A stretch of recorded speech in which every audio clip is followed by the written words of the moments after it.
Payat ka nga, pero may high blood ka. Normal nga ang timbang mo, pero may fatty liver ka naman. Nako, baka may hidden fat ka. Tandaan, hindi porke payat, healthy na. Pwede kayong tawagin na TOFI, thin outside, fat inside.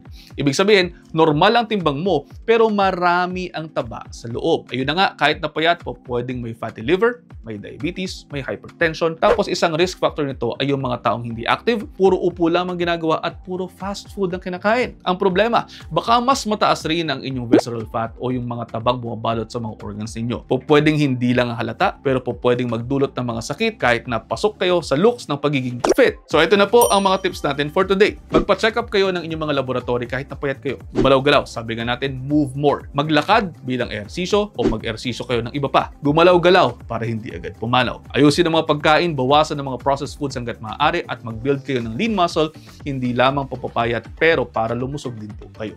At paano? Makakaisang minuto na ata ito. I hope you're all 1 minute wiser. Pakipusuan, kung may natutunan, I'll see you next time. Ingat!